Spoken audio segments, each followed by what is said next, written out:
This episode is brought to you by my 10-week Fertility Awareness Mastery Group program. If you're listening in real time, registration for my January 2018 groups is now open. To reserve your spot today, make sure to head over to fertilityfriday.com/group program. That's fertilityfriday.com/group program. This is the Fertility Friday podcast, episode number 165.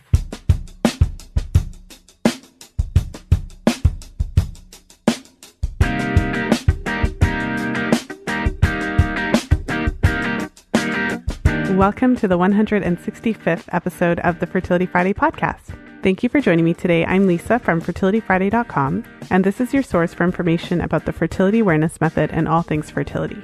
I'm excited to share today's episode with you. I wanted to do a little bit of a throwback, I guess you could say. So when I started the podcast almost 3 years ago, for those of you who are new to the podcast, I actually started with my very first episode. I wanted to set the tone for the podcast by talking about fertility awareness. I did a 2-part introduction where I went through the fertility awareness method and kind of gave the overview of what it was. And then I also did myths and facts about fertility awareness as well as the menstrual cycle. In today's episode, I actually wanted to talk about fertility awareness and really kind of go through what it is.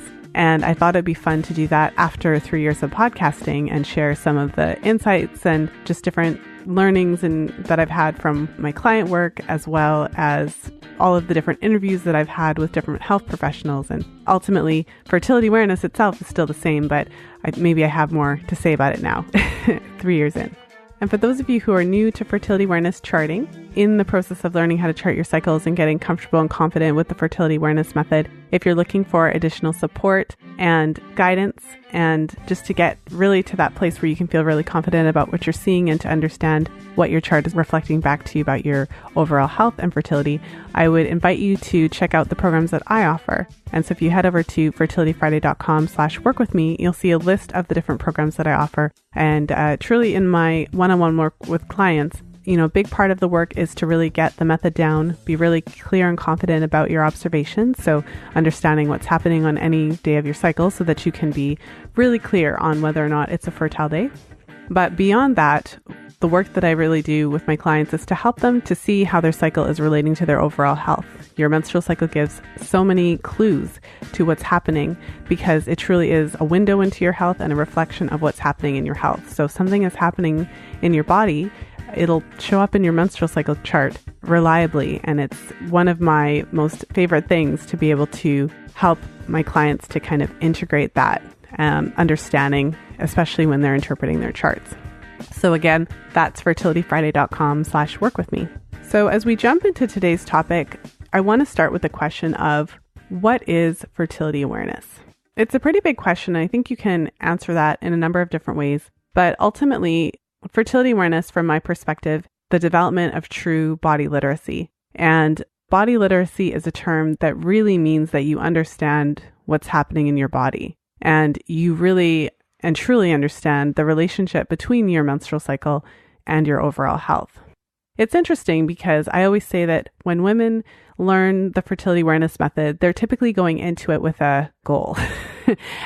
They're typically either trying to avoid pregnancy and looking for a natural form of birth control, or they're wanting to conceive and really optimize their chances of conception. So you're kind of going into it with a goal, a game plan, and an intended outcome that you would like to have. So it's kind of like, what can fertility awareness do for me? What can I get out of this? But what I find is that as you get deeper into it, as you start charting your cycles, and as you really start to pay attention to the changes that are happening in your body from cycle to cycle, what ends up happening is that you realize that it's so much more than just birth control or trying to conceive. When you start to see the ways that your cycle shifts and changes in relation to what's happening in your life, what's happening at your job, what's happening, emotionally in your emotional life, as well as your physical life, when you start to see that the relationship between different health conditions in your cycle. So if you're struggling with a health condition, as it gets better, your cycle gets better. And so all of a sudden you realize that this is so much more than just birth control. That is what I consider fertility awareness to be. It's more than just birth control, but it's this kind of full body understanding and to really help you to connect with your body, with your cycle, and to know why it's so important for us to have a cycle, knowing that your cycle is part of you and it is something that is affected by everything that happens in your body. And so to be able to see that and to be part of that, that is what I consider to be fertility awareness. From a practical standpoint, when you're charting your cycles with the fertility awareness method, you're really paying attention to the three main fertile signs. And so those are cervical mucus, basal body temperature, and cervical position. And so with the method of fertility awareness that I teach, cervical mucus is the primary sign. And you can actually chart with mucus only. So not only the method that I teach, but there are a number of methods of fertility awareness where you can rely primarily and only on mucus. So for instance, the Billings method, the Cretan method, from my understanding, you chart your mucus only and you don't take your temperature, and you can gauge your fertility with mucus, just with mucus. And so, I for one find the temperature to be very helpful in identifying ovulation. So for those of you who aren't familiar with the fertility awareness method, what happens with your cervical mucus is that around the time of ovulation, your ovaries are producing higher and higher levels of estrogen, and that estrogen stimulates your cervical crypts to produce mucus that you can see and observe. And so when you're paying attention to your cervical mucus, you'll notice that your mucus production increases around ovulation. And so once you start charting that and you get comfortable and confident in paying attention to those signs, it can become very clear to you when you're in your fertile window. Similarly with temperature, so temperature doesn't help you to predict anything. So I think that's one of the biggest myths around temperature, is that the rise in temperature somehow helps you to predict ovulation. So that's not how that works.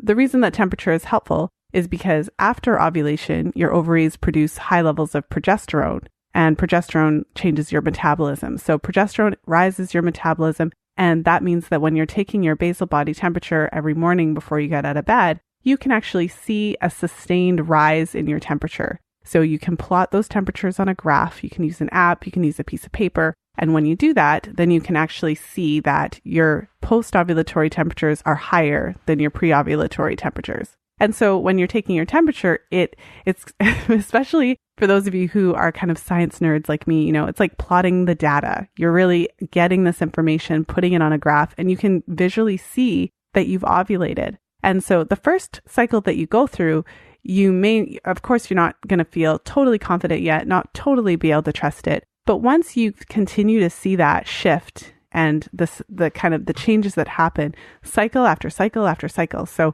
with me, 15 years in, I can trust it.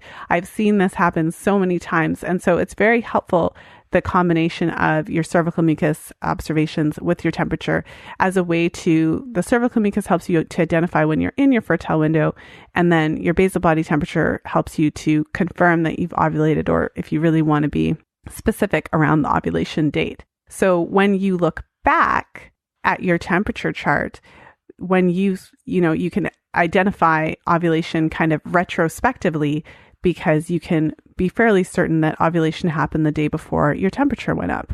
But of course, you're not going to know that on that day. You're going to know that after. So that's the thing about temperature. It doesn't help you to predict it, but it can help you to pinpoint it kind of after the fact. Cervical position, on the other hand, your cervix changes around ovulation. So your cervix, just like your cervical mucus is produced under the influence of estrogen, estrogen also affects the position of your cervix as well as the texture. And so when you pay attention to your cervical position, you can actually feel a difference around ovulation. And then once you've ovulated, your cervix will shift rather dramatically. And so you can actually feel the difference around that time. And so when you put those three signs together, you have three very clear and obvious signs that can tell you when you're in your fertile window, and they can also tell you once you've ovulated and you enter into your post-ovulatory or luteal phase. And so, that is the very, very basic, quick and dirty version of fertility awareness. For those of you who've been charting your cycles, you'll know that there's more to it. There's a lot of nuance. And there's so many different analogies that have come up on the podcast over the years. One of them is like learning how to drive. Although driving is really easy for those of us who drive, you don't even think about the different signs on the road and the different ways that you can go. But ultimately, when you first started driving, you had to read a book and familiarize yourself with all the signs. You had to get used to how the car worked and what to do in different situations. And so that is a very good analogy for fertility awareness, because although it's very straightforward, I find that when I work with clients, they are fairly confident even by the second chart. And by the third chart, that's when they start to feel like really, really confident. Although they still will typically have a couple of questions here and there, a few different clarifications about mucus, about temperature, about different health-related things that could be showing up in their charts. Ultimately, the basic charting aspect, when you have somebody there to support you and answer those questions that come up right off the bat, it's something that it sounds complicated, but once you get the hang of it, it's actually pretty easy. It feels like second nature. And once you get in the habit of checking your mucus and your temperature shifts and all of that, you kind of look back and wonder, how did I not notice this before? Because it becomes so second nature.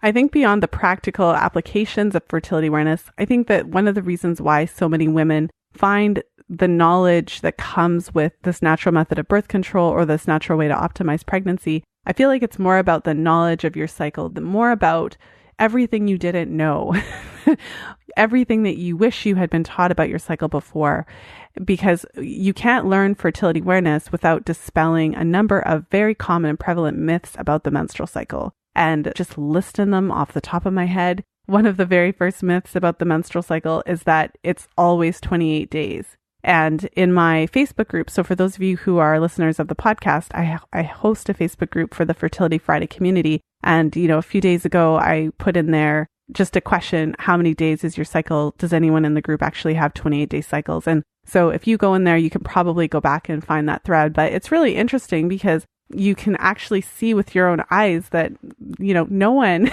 in the group has 28-day cycles every single month after month. Most women put a range where their cycles are typically between this long and this long.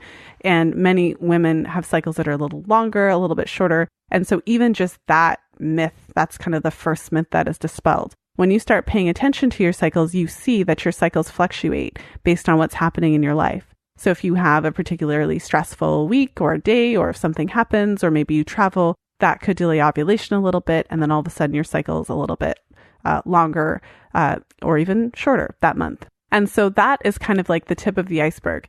That's when you start to get a sense that, your cycle is you're not a robot. You're not just some piece of equipment or something that just goes off at the same time every day. You're a human being and your life affects you and your cycle responds to what's happening in your life. So the 28-day myth, the myth that ovulation always happens on day 14. So that's a hard myth for a lot of women to kind of get over and give up.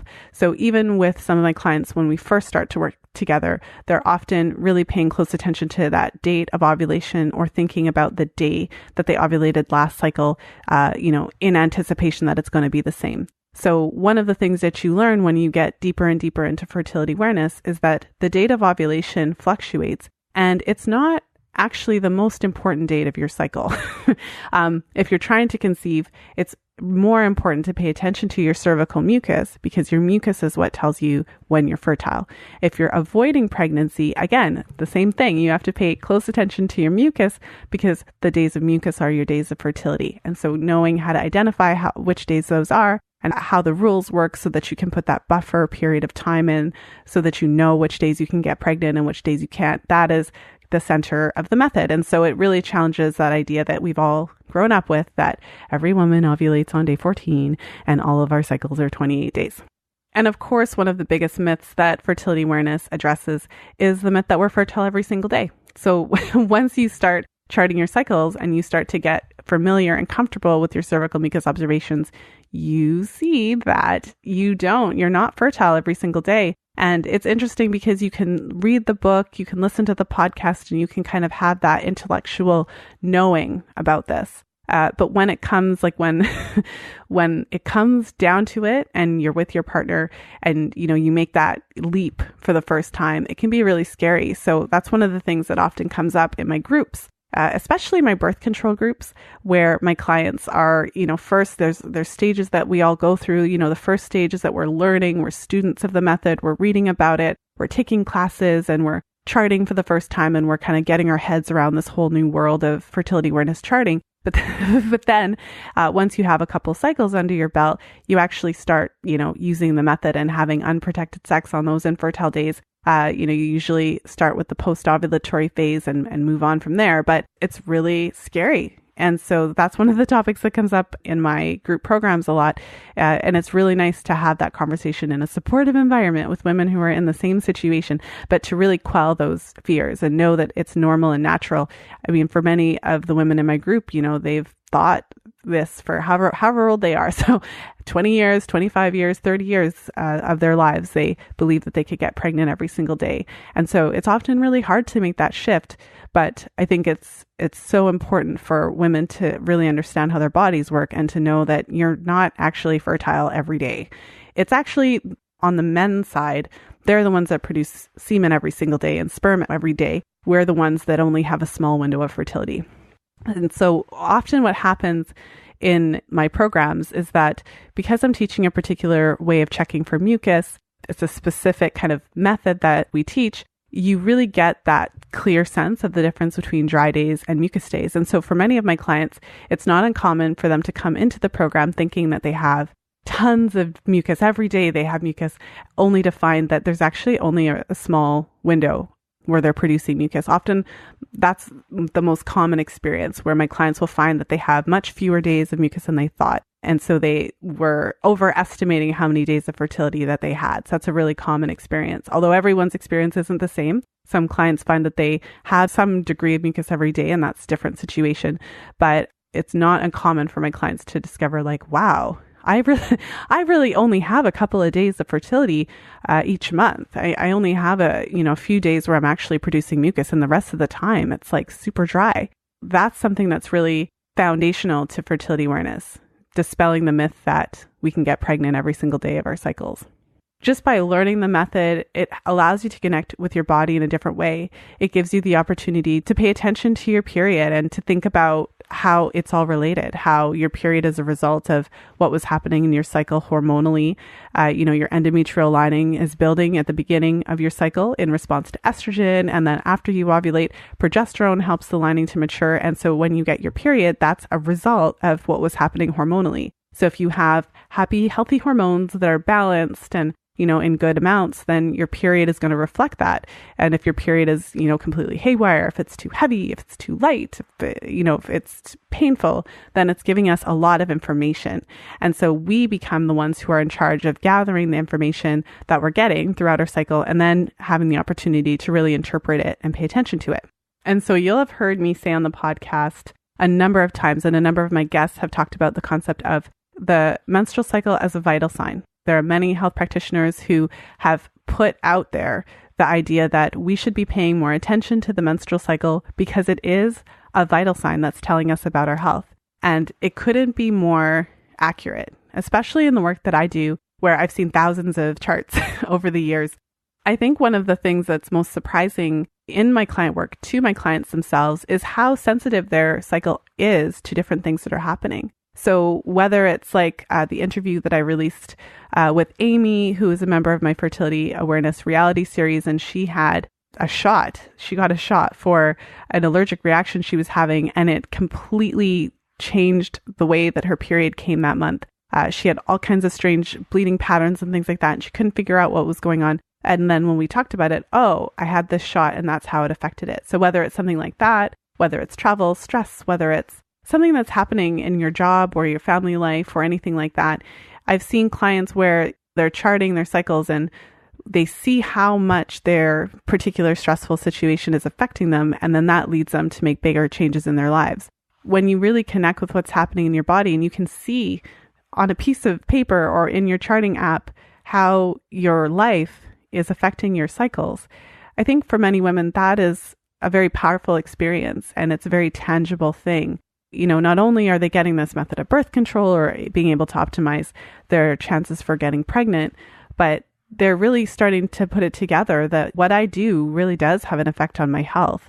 And this is how it shows up for me. What you end up with over the years, if you continue charting, you just always have this kind of status reading of your health. And so from my perspective, as someone who's charted my cycles for over 15 years now, for me, I can really gather a lot from what's happening in my cycles. My cycles tell me if I'm on track, if I'm paying attention to my thyroid health, because I know I've mentioned on the podcast that I have hypothyroid. And so I've been working with that for all these years, but my cycle is a way for me to gauge it. If something happens and my thyroid isn't working properly, then it'll show up in my chart. Maybe my cycles will be a little bit longer. Maybe my ovulation will be a little bit more delayed, or other things too. Maybe I'll notice that I don't have as much energy or something like that. But all of those things play together. They're not separate. My thyroid is not separate from my chart.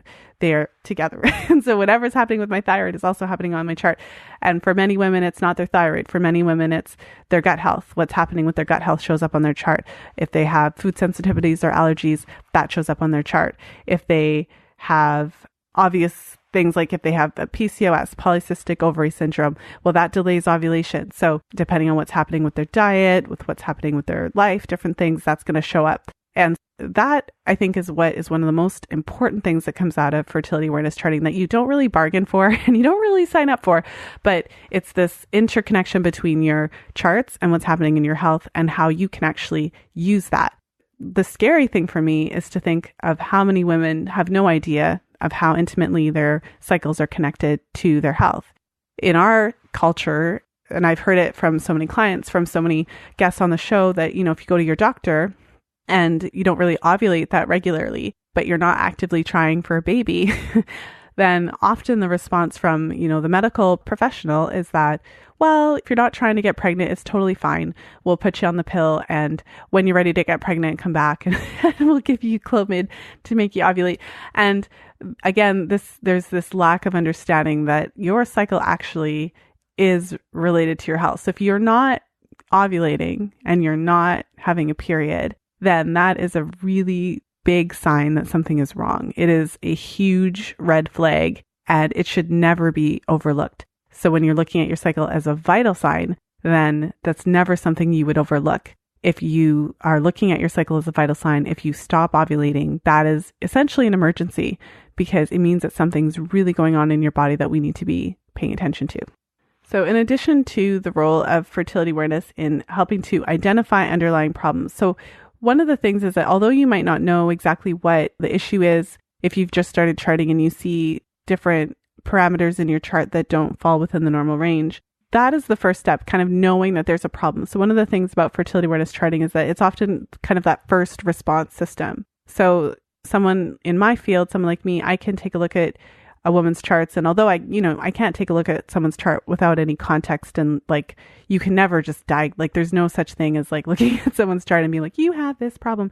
But what can happen is that you see patterns. And so when I work with clients, I'm able to look at their charts, and all of the clients that I work with, we do detailed histories and we have, sessions together. So I have a really good context and understanding about the whole picture of what's happening with them, their birth control history, if anything else is going on with them. So when I take a look at the chart with regard, in that context, we're really able to fact find and problem solve and find issues that otherwise may take a lot longer to discover. Specifically related to fertility, when you're looking at a woman's chart and she's, paying attention to the details of her mucus and her temperature and her cervical position, all those types of things, then if she does have, say, for instance, an issue with hormone production and she's, her luteal phase is on the short side, or she's got spotting when she shouldn't necessarily have spotting, or there's an issue with her mucus, whether she has too much mucus or too little mucus, or maybe several mucus patches or delayed ovulation. These are things that you can see very clearly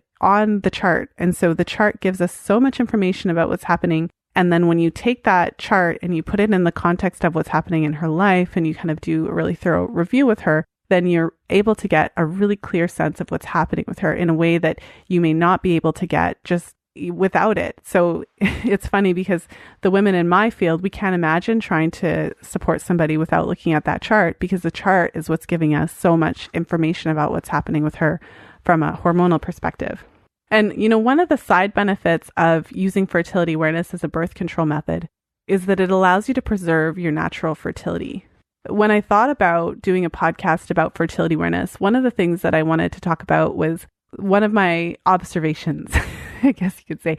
And so in the field that I'm in, and as I mentioned, having the opportunity to literally look at thousands of charts over the years, you really start to see patterns. And so One thing that is extremely clear to me is that there's a huge difference between the charts of a woman who has never been on hormonal contraceptives at all, so what I would call quote unquote virgin cycles, and a woman who has recently come off of hormonal contraceptives or even had been on it for a long time. Although there's no steadfast rule, I have, worked with women who have not had a history of hormonal contraceptives but still have challenges with their cycle. Perhaps in their case, they're struggling with some sort of endocrine disorder or something like that is affecting their cycle. So I'm not by any means saying that if a woman's never been on hormonal contraceptives, it means her cycles are going to be quote unquote perfect. Because from my perspective, there's no such thing as a perfect chart. Because again, your chart is always reflecting back to you what's happening with your body. It can change from month to month depending on the situation. But back to the main point, overall, there is a clear difference to me between the charts of women who have never used hormonal contraceptives and women who have recently come off of them. And so, I've done a couple of episodes about coming off of hormonal contraceptives and what to expect when coming off of hormonal contraceptives. So I'll link some of those in the show notes page. But basically, when women are coming off of hormonal contraceptives, their cycles do not fall in the normal range in a lot of different ways.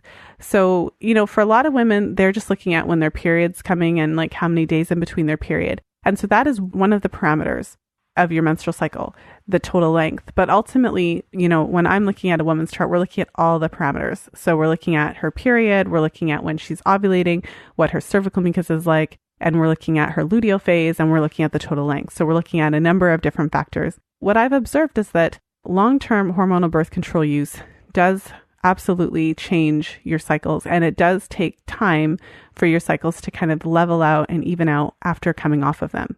Compared to a woman who has either never been on hormonal contraceptives or maybe had a short stint and then literally hasn't been on them for years, with the exception of specific issues or endocrine things that are happening, women who have not been on hormonal contraceptives, their cycles are typically pretty consistent. No one's cycles are the same day, same length every single time. I mean, some women have fairly consistent cycles, but typically there's shifts over the years. But when I say consistent, I just mean that the cycles are fairly regular. So although they're not necessarily 28 days every single cycle, they might have a small window. So they may vary between, say, 27 and 29 days or 29 and 32 days, but there's a kind of a small window variance, and their cycles are fairly consistent, ovulatory. The cervical mucus patterns are typical of what you would read of in the books.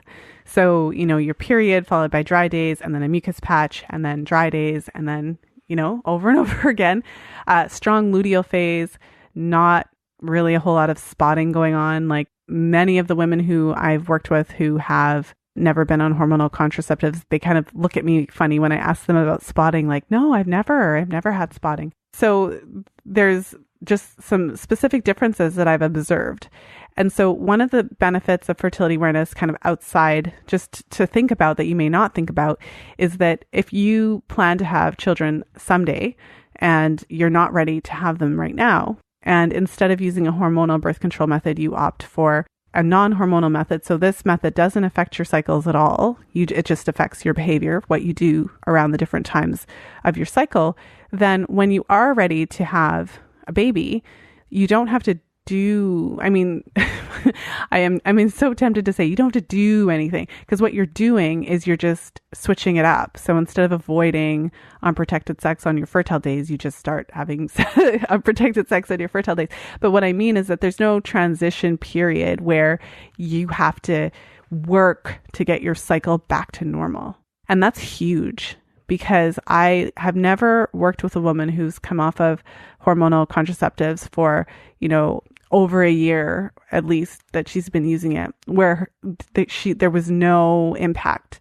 So the myth that women can take hormonal contraceptives and it doesn't have an impact on the cycle.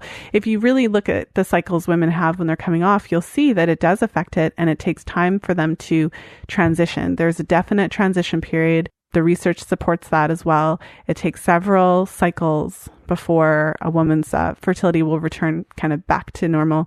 And that number of cycles can be over a period of a year or two. Just that whole aspect of preserving your fertility, not altering your cycles with hormones such that when you're ready to conceive, you can just kind of go ahead and you don't have that unknown factor of what will my cycles be like when I come off? What will they look like, and how long will it take for my cycles to go back to normal?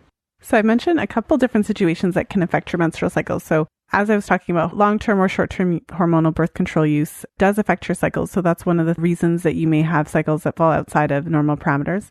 And as I mentioned, stress affects your cycle. If you have an endocrine issue like thyroid disorder, polycystic ovary syndrome, hypothalamic amenorrhea, any type of endocrine disorder will show up in your charts in one way or another.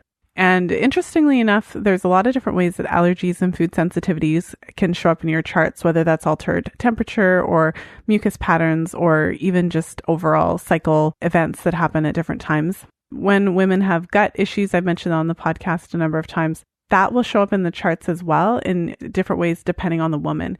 And so I think what's really important to remember is that because we're all different and we're all sensitive to different things, so whereas there might be a certain type of food or a certain type of food additive or something like that that really affects your cycle, and when you pay attention to your cycle, you'll notice how it is impacted and changed. Another person can take the same thing and have no effect whatsoever. So what's interesting about your cycles and what's interesting about this whole process is that even if two women have similar issues, it's not going to show up in the exact same ways in her chart. So what we're looking at is the overall context. We're paying attention to what we're seeing on her chart, but we really have to take a look at her and find out what she is sensitive to, what is impacting her.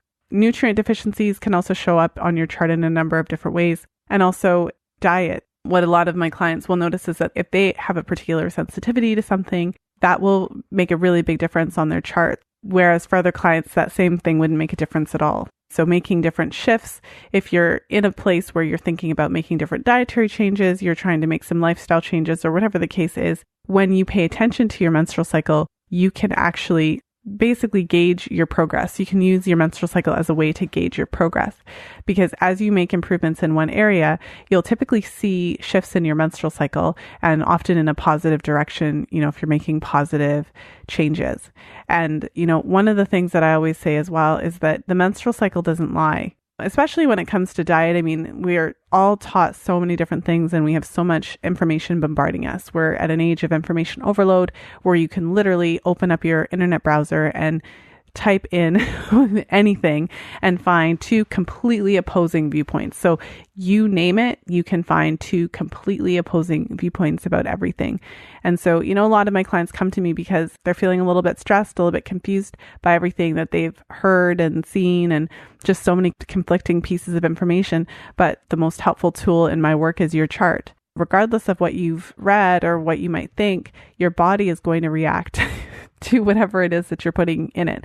And it's going to react either positively or negatively. So when you're paying attention to your menstrual cycle, you can really see how different foods are affecting you, different dietary styles, different dietary practices are affecting you, different exercise routines. You can just see it. And so if your cycle is healthy and if your cycle falls within normal parameters and you're feeling really good and overall your health is great, then that's an indication that you're on the right track. When your cycle is showing you signs of distress, when there are, like I mentioned, abnormal parameters and different things that are coming up, then we know that there's something that we have to look at. So that is one of the ways that you can really utilize fertility awareness and really utilize what you're seeing on your chart to inform you about what's happening.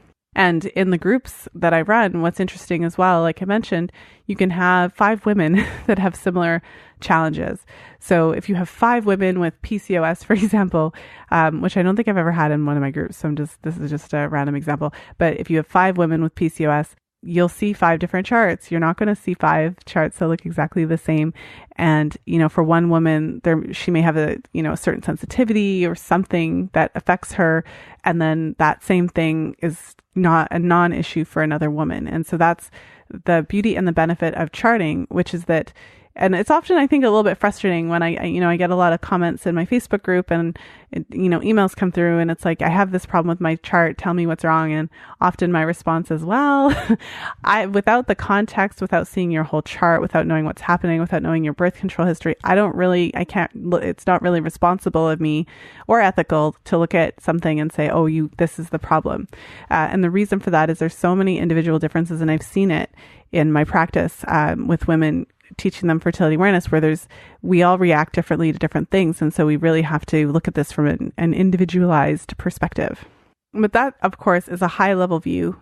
That's a view of someone who's been doing this for years. This is a view of someone who's seen a lot of different changes. And I know the power of this whole charting thing and how it can really connect with your health. I've worked with a lot of women where if it wasn't for this charting experience of going through and paying attention to their cycles, there's a lot of things that may not have been identified.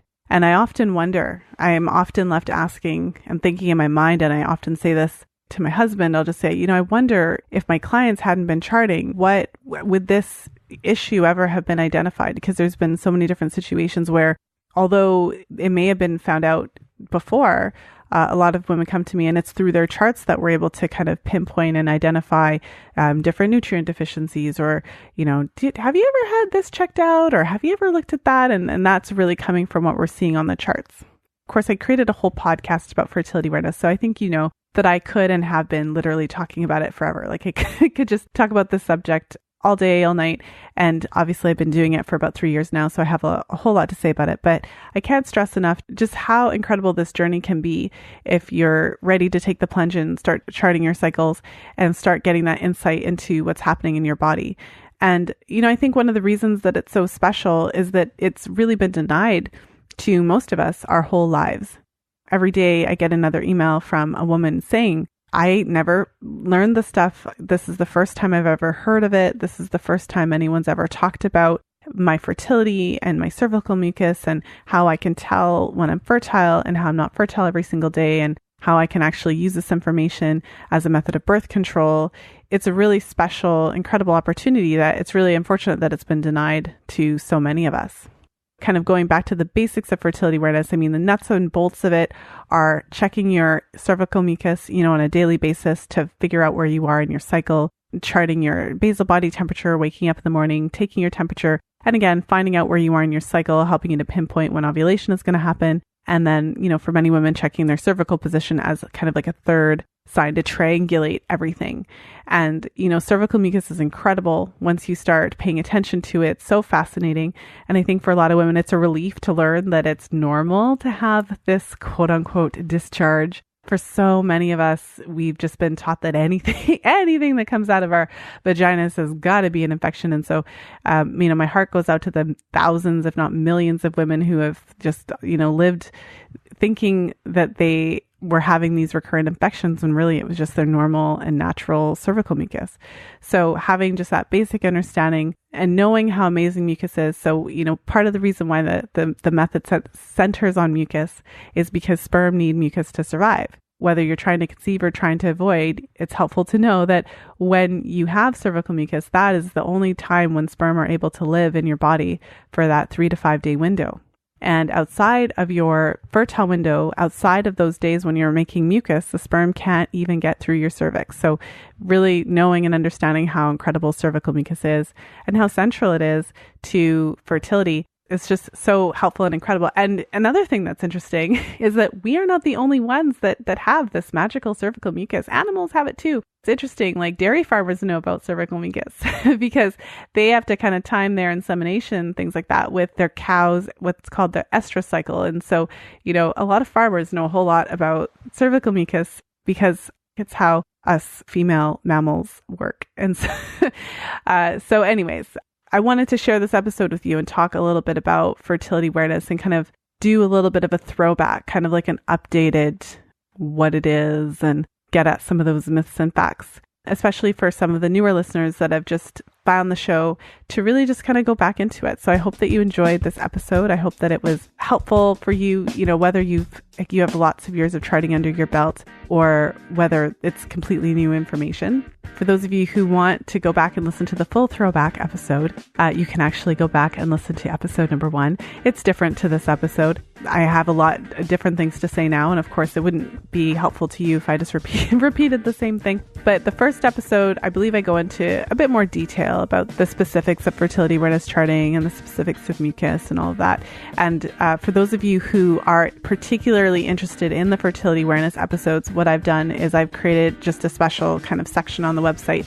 So if you go to fertilityfriday.com/fertility awareness, you will see a list of all the fertility awareness specific podcast episodes for those of you who are looking for information specifically on learning and utilizing the fertility awareness method itself. So you'll find the show notes page for this episode over at fertilityfriday.com/165. So fertilityfriday.com/165. I will link the fertility awareness episodes so that you can take a look at that if you don't have time to kind of run over and check that out right now. And I'll also link the other episodes that I refer to in a couple, relevant blog posts and different things to this episode just about fertility awareness in general. So you'll find some great resources there. If you want to join the Fertility Friday Facebook community and have a chat about more fertility awareness topics in there, make sure to head over to fertilityfriday.com/community to become part of that group. And for those of you who are ready to take a deep dive into fertility awareness charting, I would love to have you in one of my programs. So I will be actually opening up my group programs for January. I'll be opening up enrollment to those within the next couple of weeks here. So if you're thinking about joining the next group program, you'll want to get on the waiting list. I actually have a lot of women on the wait list already. If you're wanting to be part of the January group, I haven't even started advertising for it yet, but I do have a fair number of women on the waiting list already. So it's kind of just like a heads up. You can head over to fertilityfriday.com/group program to go directly there. And to see all the different programs that I offer, you'll find those at fertilityfriday.com/workwithme. So I want to thank you for listening, for supporting the show, and just for hanging out with me today and letting me be part of your day. I know some of you take me to work when you're commuting. Some of you take me for a jog or working out at the gym.